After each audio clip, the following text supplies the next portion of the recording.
What's up, everybody? Welcome back to another episode of Bucco Territory, part of the Foul Territory Network. I'm Noah Hiles, and joining me, as always, are my two wonderful co-hosts, Josh Harrison, a.k.a. Jay Hay, and Platinum Key, a.k.a. Mark. Fellas, week 3 of the show. It's still going. We're growing. Want to remind everyone to subscribe. We're on a mission to 1,000 subscribers. Please hit that subscribe button if you haven't already. Give us a 5-star review.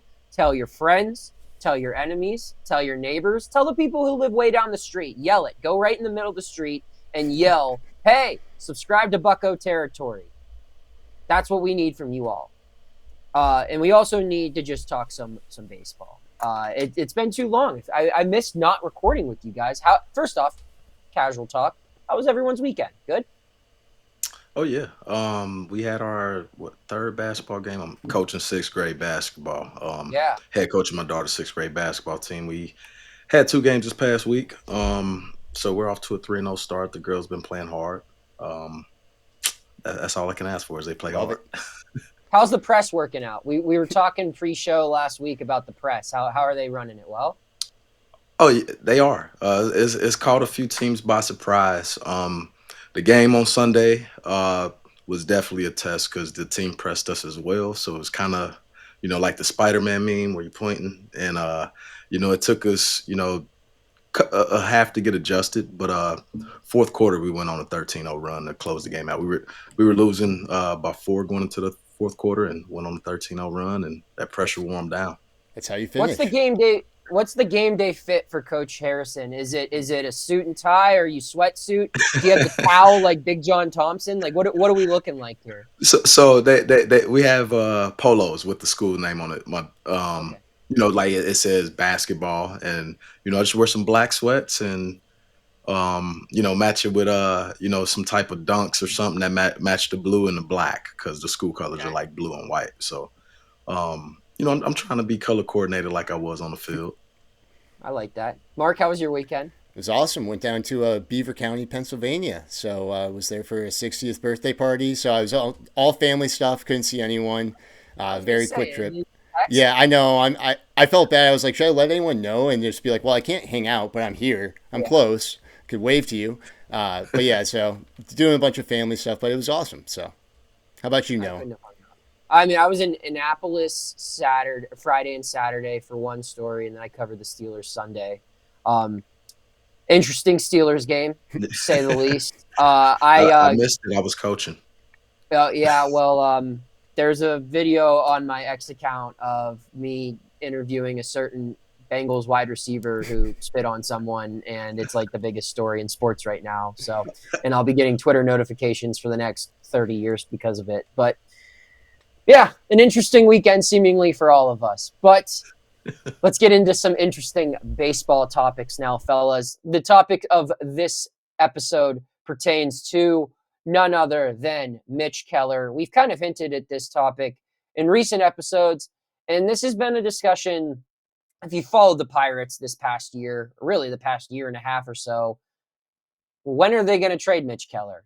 Um, the speculation of Keller getting moved actually dates back almost a year to this day, or almost a year. It started in the winter meetings this past year. Myself and Andrew Destin, my former coworker at the Post Gazette, learned this at the winter meetings that they were shopping him, that they were listening on offers for Jared Jones. They ended up trading another pitcher, Luis Ortiz, who we talked about a ton last week. Um, that's when the Mitch Keller trade speculation, the trade rumors really started heating up after he signed that extension in 24. It carried over into this 2025 season. I learned from sources that they were having conversations about trading Mitch heading into spring training this past year. And then the trade talk obviously intensified a lot in July at the trade deadline. He was one of the big pitching names that was up for discussion. I reported a ton on it back then. Um, it ended up playing out where, teams weren't willing to give up what the Pirates were looking for. The Pirates were looking for an established big league hitter. Teams who are looking to buy at the deadline typically aren't willing to give that away mid-season. But now we're in the offseason. and the Pirates are looking to change up their lineup, added some offense, and they have pitching to trade away, and it makes the most sense, or does it, that they trade away their highest paid player who happens to be one of their better pitchers. That's the topic of the show. So, fellas, I want to open up the floor for questions. Josh and Key and Mark. I'll ask you both flat out. Do you trade him or do you keep him? And we don't have to go any further than that, but just say why you think yes or no. We'll start with you, Josh. You trade him. And Why's you want that? me to go in? Yeah. Just listen to everything that you just broke down. One, highest paid player. Doesn't necessarily mean you need to trade him, but his name's been circulated over the past year, and pitching is something that the Pirates seem to have a plethora of. And we already know Skeens isn't being traded. But honestly, if you're trying to make this team better, and as you hinted to, Noah, at the deadline, teams aren't really willing to trade, a big league hitter at the time. Now's the offseason, and hitting is something that the Pirates need. And if you're not gonna go get it in free agency, which we don't know if they are, trades are another way that open up the avenue. So with that being said, I think you trade them to see what you can get back to help with the offense, especially if you have some pitching. Mark, I'm going to ask you now, and I'm not going to ask you if they should or shouldn't. I'm going to task you with saying, why shouldn't they trade Mitch Keller? Tell me, play devil's advocate to Josh Harrison.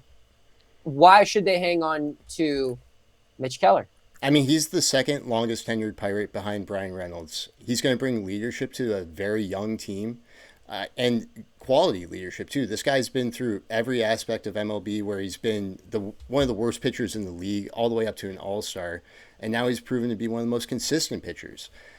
This is a guy who has pitched top 10 in innings since 2022. He eats innings. He's a reliable guy. He's durable. He's available constantly. He's a guy that you put into this starting five rotation and forget about. He's there whole year. He'll be there. He'll eat probably 180 innings for you and do it well. And that's a tough commodity to just part with. So I think also you have to look at his contract too. He's only set to make $16.5 million next year. If you look at comparable pitchers that are being signed in free agency, nearly double that. I saw The Athletic reported that Zach Allen might get a contract around like 5 years, $135 million, which would be like $27 million for your AAV. That's a similar comp to Mitch Keller and almost twice the price. So you're getting an absolute steal as far as talent. You want the Pirates to spend money. You got an all-star right here, ready to go, ready to help this team win. So that's why I would keep him. So we've heard both sides. I'll just say this. I think it's a shame that they can't do both, right? That they can't improve the team and hang on to a pitcher who is an all-star, who has rattled, like what Mark just rattled off, all those accolades, all those achievements. He's super consistent. Is it Mitch Keller an ace? No. But you get to the playoffs by having a guy like Mitch Keller in your starting rotation. When you have a guy on a team full of young arms, half of whom have already had Tommy John or have had some sort of arm or elbow operation, when you have a guy who has not had any injury history really, and who can consistently log 180-ish innings a year, that's insanely valuable. But when you're in a spot where you have to get rid of them in order to make your team better, I don't think you have a choice. And that's the big shame here. So, two guys who I think anyone would trade for are our pals AJ Przinsky and Scott Braun. I don't know if they would bring back a Mitch Keller, but they would bring a great ad read, which is what you're about to hear right now. AJ, we're going to do things a little bit differently here. I am wearing the Perfect Jean. And I remember seeing ads for the Perfect Jean, like most comfortable fit ever, perfect fit on your body. And I was like, I'm not buying it. Now, I'm buying it. And we're showing it off on FT. Please get off my desk, first of all, Scott. Second of all, I was with you. I was skeptical about Perfect Jean, and then I got a pair, and the fitting was perfect. And my body's not hard to fit because I got a big old rear and big old legs from years of squatting, and they fit perfectly. They're stretchy, they're comfortable, they're fashionable. They're everything I look for in a jean, and now I have an extra pair, and I'm going to wear them all the time. FOUL15 is the code at theperfectjean.nyc. FT listeners get 15% off your first order, plus free shipping, free returns, and free exchanges when you use code FOUL15 at checkout. That's 15% off for new customers at theperfectjean.nyc with promo code FOUL15. After your purchase, they'll ask you where you heard about them. Please support the show and tell them Foul Territory sent you. All right. Big thanks to our sponsors, as always. All right, guys, back to the Mitch Keller discussion. So, they're going to trade this guy. They probably shouldn't. They shouldn't have to, but they're going to. Now, the question becomes, what can you get for Mitch Keller, realistically? I mean, Pirate fans, they would love for Mitch Keller to bring in a 30 home run bat, a 5-WAR everyday player up the middle. That's not probably realistic. So I'll ask both of you. I mean, Josh, what are you hoping to see? And it might not be, we'll get into the specifics later, but what would be a win in your opinion if they could turn Mitch Keller into something else? What would that something else have to be for it to be a win in your eyes? Everything that you talk about Mitch being a leader, everything that he's been for the Pirates over the however long he's been there. Mitchell's guy has been around, and if you're going to trade him, you have to bring somebody in that is going to be able to make an impact. And an impact isn't always being a 30 home run guy. It could be somebody, as you said, that can be a leader in that clubhouse for various reasons, but also showing up that is showing winning ways. If you want to get back to winning, you have to have winning players. And not saying that Mitch isn't one, but if you're going to trade Mitch to get something back that's going to make an impact, you better make sure that it's somebody that's going to make an impact and that is a winning player. And winning players aren't always 30 home runs guys. It's somebody that can lengthen the lineup, that can, bounce around, whatever the case may be, that adds value to a team that, is lacking in a lot of different areas. Because Mitch, as you said, has been very consistent since he's been in the big league. So when you get a player back, you want somebody that's going to be consistent, that's going to be able to produce. Now, Mark, I want to go to you now. Question. Josh is seemingly pro-veteran. Essentially get the hitter equivalent of Mitch Keller is what he just said. And in a way, I think that makes a lot of sense. But would you rather do that, or would you rather maybe trade him for a couple of one for one, veteran for veteran, or one for maybe two younger guys who are pre-arb with a lot of years of control, who haven't maybe proven it in the big leagues, but have a higher ceiling of potential and come with a lot more club control? Yeah, I mean, if you're getting offered like a proven guy like Jarren Duran, 1 for 1, I'm going for it. That's easy. I think that should be like a number one priority. But who knows if that's going to be available? Who knows if the Red Sox are willing to give up a 5+ WAR outfielder? Maybe they would be for Willie Abreu, but who knows if they feel one of those is better than the other, or even worthwhile for Mitch Keller. So at a certain point, if you need to trade him and you're not finding those 1 for 1 type MLB caliber proven veterans, already made an all-star team or two possibly, it does make some sense, as much as it pains me, to maybe go for multiple guys, some guys with like team control left. You look at teams that need more pitching, like the Orioles, like maybe a Dylan Beavers, a guy who just got his feet wet, who does everything well in the outfield, young guy with team control, but he hasn't really proven himself in MLB. So I think obviously you want to go for the MLB caliber talent that's proven, but I don't know how much of that's going to be available. Yeah, I think what the Pirates are probably looking for is something in the middle. They want a guy who's had success but is still probably pre-arb. Good luck finding that in a lot of places, right? Because it's tough. It's tough to find someone who is young, who's established, but also someone that you're willing to part ways with. you have to find a team that's maybe desperate for pitching. You have to find a team that has a lot of depth in certain other areas. And it makes the shopping a lot more difficult if you are the Pirates. I think another thing that also makes things more difficult for the Pirates is where they stand as far as leverage. Everyone pretty much knows that they're looking to get rid of this guy, right? That's been the talk surrounding Mitch Keller's name since winter meetings of last year, that he is open for business. That teams, if you want Mitch Keller, you got to pay the right price, but the Pirates are willing to part ways with them. And when this discussion goes on long enough, and when you have a reputation like the Pirates, where you're not necessarily known to be big spenders, other teams know, hey, this is your only way to make your team better. You have to get rid of this guy. If he's on your opening day roster in 2026, you're probably not going to feel good about the rest of the team around him. So, and my response as the Pirates would be, look at the starting pitcher free agent market. You're just as desperate as us to make your team better, and also have limited options.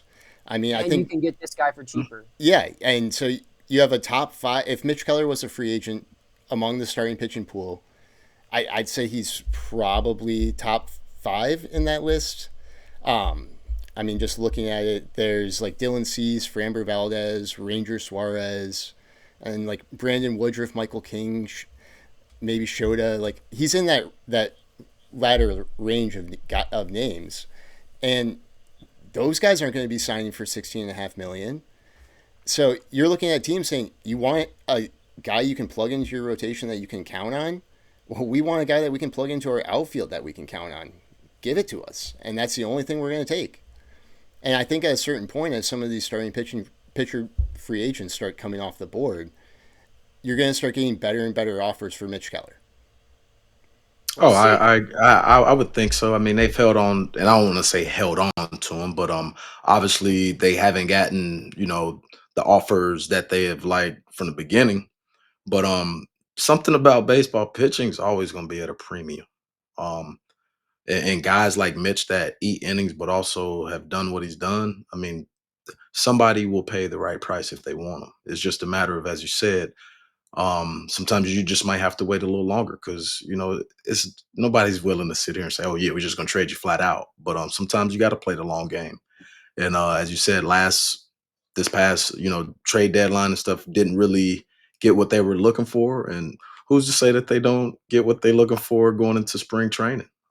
Things happen during spring training, but who knows? They said they're going to spend more money. Who knows? The plans could be to keep Mitch and dip into a little bit of the pocket. So with you saying that they could be optimistic, I'm just firing all angles. But realistically, he's a guy that pitching is going to be at a premium. And with the names that you've named, as those continue to come off the board, there's going to be somebody that possibly missed out on 1 or 2 targets. It's like, okay, let's circle back. And, we weren't willing to, trade so-and-so, but now that, we missed out on who we thought we might have gotten, hey, let's go back to the table and revisit this talk. I think trading Mitch Keller helps the Pirates spend more. When you look at it, I think getting his salary off the books, it would take their committed payroll down to like 30 million or something like that. Crazy. Somewhere around there. Definitely under 40 million. So then they could spend $50 million in the offseason and be like, hey, look, we've spent $50 million and $60 million. And it gets them right back to around where they've been the last couple of years. And I think that's why it makes a lot more sense for them. I mean, I personally think it makes more sense to do exactly kind of what Josh did, like laid out. Like go find someone who is making similar money to Mitch Keller, who can provide similar value, but just on an everyday position player role, and do that. That's how you make your team better. But I think what they'll try to do is probably find someone who's pre-arb. So it's basically like you cleared that salary, you addressed the need, and now you have more money to spend. That just kind of aligns with how this organization does business. So with that being said, I will say I know a couple of teams who were interested in Mitch Keller. I can't say that they still are, but from my reporting and covering this team, I know for a fact that the Red Sox looked into Mitch Keller. I know that the Yankees looked into Mitch Keller. And I know the Orioles looked into Mitch Keller. I know there were some other teams as well, But the two teams that I really think are going to make a push for Mitch Keller, just based off of prior interest, are Boston and Baltimore. And I would honestly say Baltimore has probably had the longest standing interest in Mitch Keller. From conversations that I've had, people have told me that the Baltimore front office has had an interest in Keller well before he was even on the trade market. And I've reported all of this, so some people watching this probably already know that. But he's someone that they've definitely kept tabs on, someone that they're interested in, and someone that after every other team seemingly cooled off on their pursuit toward Mitch Keller, when the Pirates basically set their price and said, this is what we're asking for, it was Baltimore still making phone calls in the final couple of days of the trade deadline after everyone else backed off and said, we'll circle back in the offseason. So I can confidently say that I think Baltimore is going to be a big player in the Mitch Keller sweepstakes. I don't know if that's where he's going to end up. But you look, and Mark pointed this out, they make a lot of sense. When you look at what Baltimore has, they're like the opposite of the Pirates. They have a whole bunch of young position players where do you play everyone? You just paid your young catching prospect all this money. What are you going to do with Adley Rutschman? You have Dylan Beavers, who was crushing the baseball. Well, what happens with Heston Kjerstad now? What do you do with Kobe Mayo? Do you play him at first? Do you play him at third? Do you DH him? What are you doing with Mountcastle? Like, there's so many guys there, and we don't know how good any of them are going to end up being, aside from their shortstop. He seems like he's going to be all right. But, the rest of these guys are either very young and unproven, or guys that haven't necessarily amounted to being the player that you thought they'd be. And it makes you wonder, could you get a 2-4 for Mitch Keller there? Or do you go to the other side of the fence? Do you go to Boston and you say, look, you've got like 17 outfielders.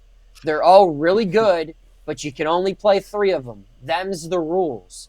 You flirted with getting rid of Duran before. Wilyer Abreu sure as heck would look really good in a Pirates uniform. Or maybe Rafaela, the Gold Glover in center field, who can also play a whole bunch of other positions and who has some pop in his bat. Guys, I'll ask you, between those two teams, who makes more sense? We'll start with Mark. I absolutely love the Orioles fit. If you could get like a Beavers and Kobe Mayo and address like left field and third base with team control and high upside, 2 guys that were both, top 100 prospects. I think Beavers still might be. But that makes me feel good about the return because there's so much potential there. It might not work out. It might be another case of the Pirates trading away an all-star and getting scraps in return that never pan out. But that's 2 big holes right off the bat that are filled. I mean, if you can get Jarren Duran or Wilyer Abreu, hell yeah. But I'm skeptical Boston's going to part with that just for Mitch Keller. What about you, Josh? No, spot on. I agree with you. Duran or Wilyer Abreu would be, a nice acquisition, but as we kind of alluded to, that 1-for-1 is going to be a little tough. But I also look at the ballparks. I think Baltimore is very intriguing with Mitch and the sinker, and pitching to that ballpark. Not that Boston isn't. They're in the same division, so there's no way around it. Yeah. But I just think Mitch would. Baltimore is very similar to PNC. The way that, especially with the new dimensions too. But I just think, as you said, even the bunch of outfielders prospects that they have. Granted, we're not looking to do 2-to-1, but at the same time, they have had a lot of young guys come up that have been able to play, but it's only so many spots on the field. To where, at some point, one of these young guys or 2 of these young guys may need a change of scenery. Just, not that, it didn't work out here. Just, hey, that's the name of sports. And so, Mark, I think you hit it pretty much head on because I would think Baltimore makes a little bit more sense because I see a little bit more of, 2-for-1 as opposed to 1-for-1. But, we can still dream big because, the offseason is where crazy things happen. Hey, crazier trades have been made. I One think team, Noah, I was thinking, sorry to cut you off. No, there. go ahead. Go. But Another team similar to Baltimore is the Athletics, where they have an abundance of young position players and a not so great rotation. I mean, 27th in starter ERA and 8th in OPS last year, where you flip flop with the Pirates and top 10 in OPS or top 10 in ERA for starting pitchers and 30th in MLB for OPS. Would you see that as a possible fit, Noah? I wouldn't wish that upon Mitch. Okay, yeah. I mean, candidly, I think going that from would Pittsburgh be to now Sacramento. a minor league baseball Yeah. stadium. I was about to with say, no- yeah, where's it at this year? Yeah, they're still in Sacramento. Sacramento. I would hope the Pirates wouldn't do that to Mitch. That would Yeah. be wrong. I mean, I didn't even they think get about Brent that. Rooker Yeah. for him to sure, but Oh my gosh. I yeah. was actually going to suggest. Well, I'll say this. I think Baltimore's probably the most realistic. I think Boston is probably your best case scenario, especially if you can get Abreu or Durant. I am probably more trending toward Abreu than Durant. I don't know if Durant would be what this team needs in the clubhouse right now, and I'll Makes just leave sense. that there. But I think there's another way you could go about maximizing Keller's value. I don't think Keller alone brings in a difference maker. You also have one of the best farm systems in baseball. And you have some guys who are very high-rated prospects who aren't going to be able to help the team win this year or next year at the major league level. I look at guys like Seth Hernandez. I look at guys like Edward Florentino, who are 18 years old. And I think both of those guys are going to be absolute studs. But if I'm Ben Cherington, I'm sitting here wondering, well, are they going to help me win games at the major league level? Am I going to be here to see either of those guys? That's a good point. It makes me wonder, what could you get for an Edward Florentino and a Mitch Keller?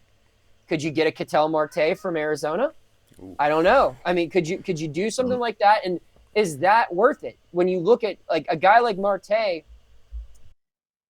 there's just so much to like there for me. And this isn't me reporting. I don't know if the Diamondbacks have any interest in Mitch Keller.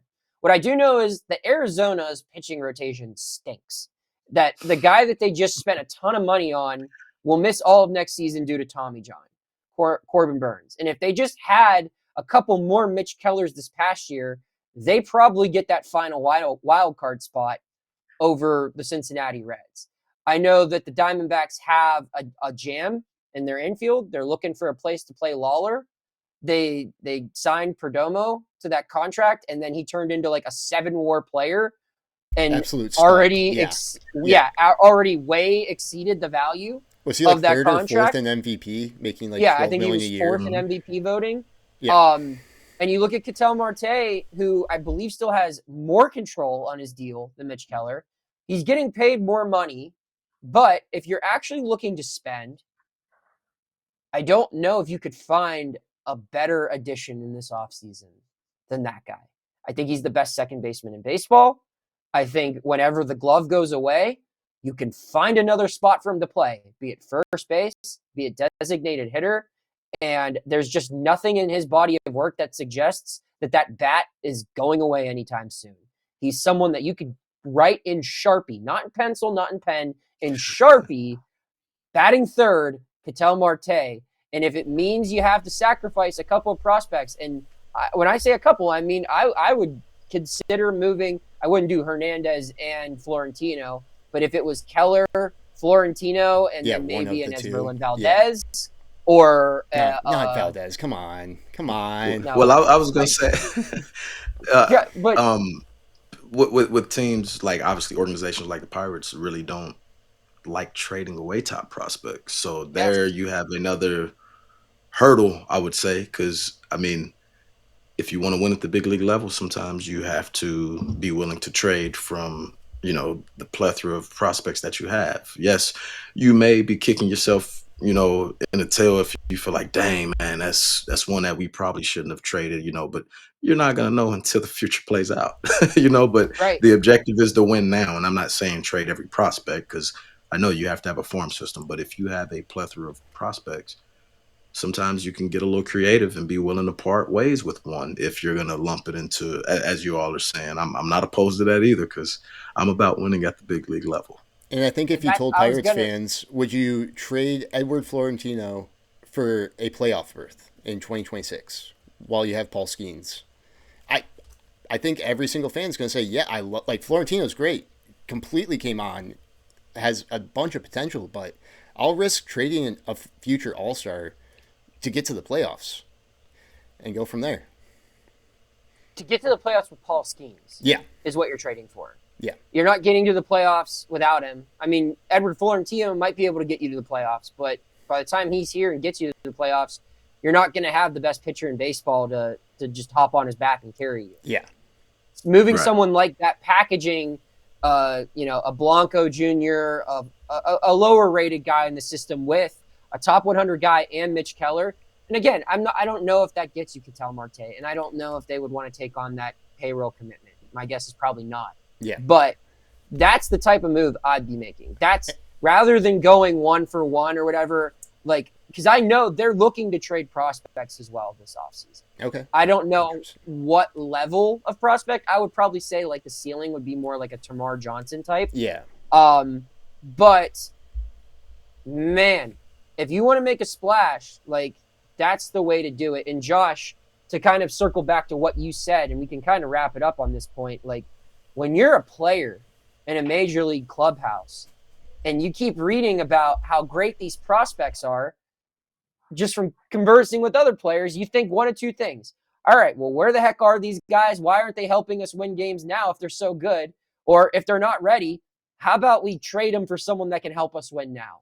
Is that kind of the vibe you think that a lot of these guys are having this offseason? I can't speak personally for them, but I know that's a conversation that can be had just because, at one point, guys in the big leagues, majority of them were prospects. So they understand, the need for prospects.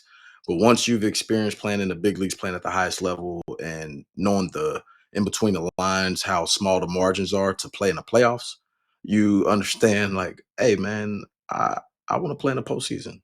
Once you've tasted it, you want to continue to go back.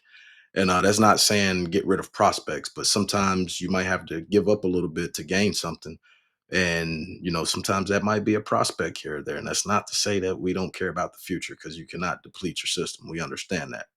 But there are certain things when you got pieces in place and you might be able to add to it to start, you know, somewhat of creating an identity, creating, expectations. Sometimes you might have to make a move that may be a little bit unfamiliar or uncomfortable. But at the end, in the end, it can end up being a bonus.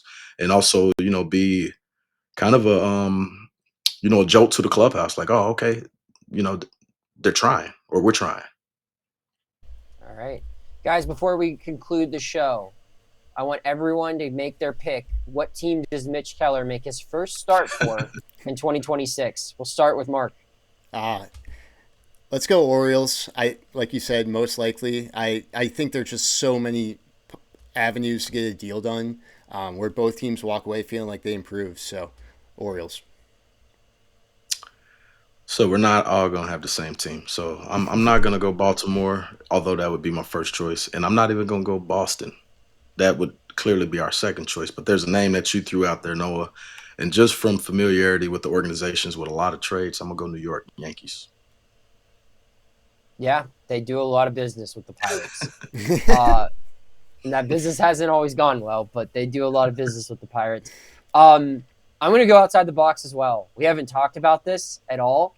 To my knowledge, I don't think they have. I don't think I've heard that they're interested, or if they've ever been. But I'll throw them out there. Philadelphia Phillies, I think could make sense. They might be shopping Baum over at third base. They might be losing a member of their starting rotation. Their team could look a lot different depending on where Schwarber goes. They'll have some money moving around. If they're they've already got their ace, right? They've got multiple aces. Yeah, Multiple. But if they're looking to stabilize the back end of that rotation at an affordable price for their standards, you could get rid of Bohm and sign Alex Bregman and still have some Mitch Keller money left over for a trade.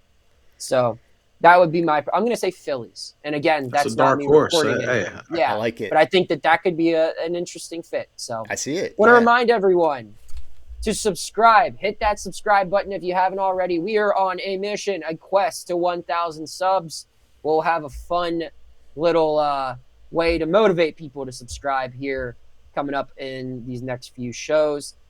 He is Josh Harrison. He is Platinum Key, a.k.a. Mark. I am Noah Hiles. Thank you for tuning in to another episode of Bucco Territory, presented by the Foul Territory Network. We'll see you again soon. Thanks for watching. thanks for watching. Go subscribe.